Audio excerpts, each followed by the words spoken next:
Le journal de 7h vous est porté par Christophe Lamar. Bonjour Christophe. Bonjour Dimitri, bonjour à tous. Ce n'est ni une passade ni un caprice, plutôt une tendance de fond. De plus en plus de Français se tournent vers l'église. Traduction dans les chiffres, plus de 7000 adultes se feront baptiser demain soir, en hausse de 30% par rapport à l'an dernier, qui était déjà considéré comme un record en la matière. Conséquence de l'effet Covid et de ses confinements, mais pas seulement. Sandrine Prioul a rencontré 2 catéchumènes, des jeunes adultes et adolescents qui s'apprêtent à franchir le pas demain à Rennes. Reportage.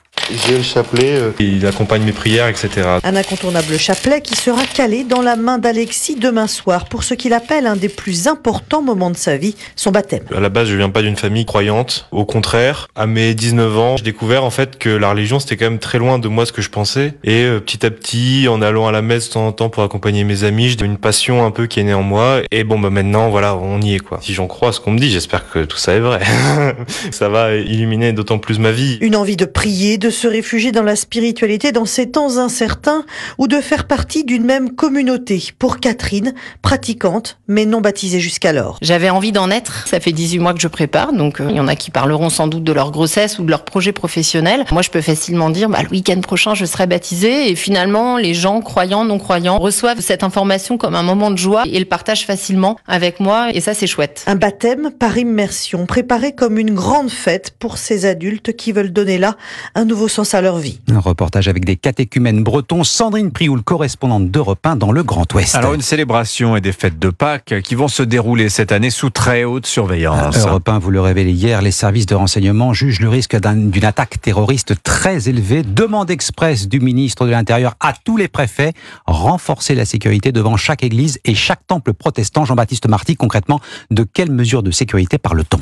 Eh bien, autour de chaque église, des policiers et gendarmes, mais aussi des militaires sentinelles. Tous doivent prendre contact avec les curés des paroisses avant chaque cérémonie. À partir d'aujourd'hui, vendredi saint, la vigile pascale demain soir sera notamment très surveillée. L'objectif, avoir une estimation du nombre de fidèles attendus pour que le dispositif des forces de l'ordre soit adapté. Juste avant les célébrations, plusieurs consignes. Le contrôle systématique des sacs, les contrôles d'identité ou encore la surveillance des véhicules garés à proximité des églises. Dans certaines villes, consigne sera même passée au maire d'interdire la circulation. Gérald Darmanin demande également aux policiers et gendarmes d'être en lien avec les procureurs pour accélérer les procédures en cas d'incident. Alors, cette demande spéciale du ministre de l'Intérieur, qui est aussi ministre des cultes, intervient quelques jours après le déclenchement de l'alerte urgence attentat.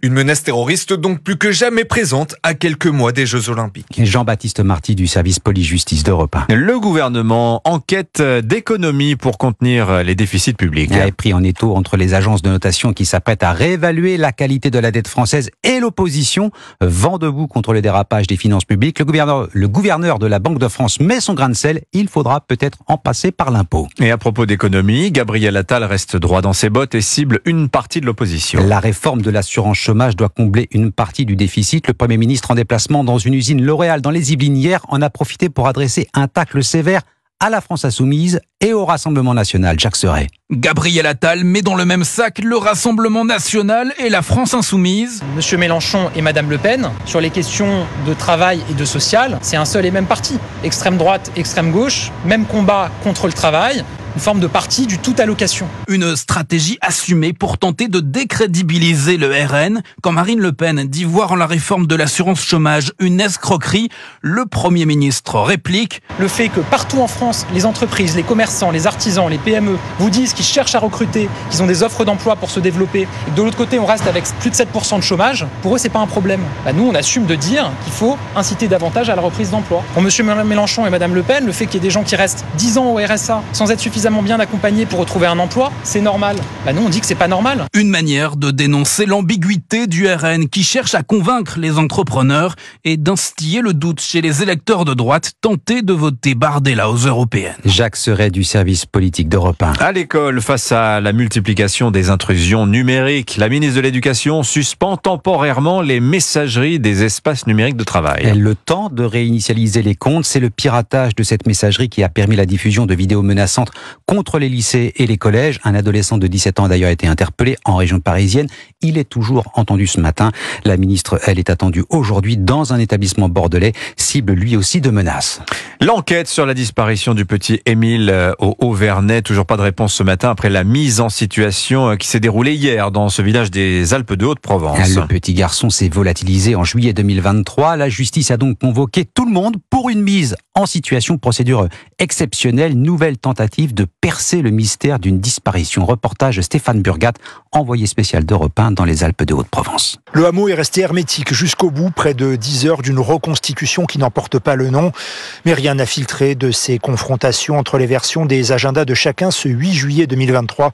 Face aux éléments recueillis en près de 9 mois par les enquêteurs, au Vernay, les habitants comme Gilles Tézan placent beaucoup d'espoir autour de cette mise en situation pour que l'enquête puisse enfin progresser.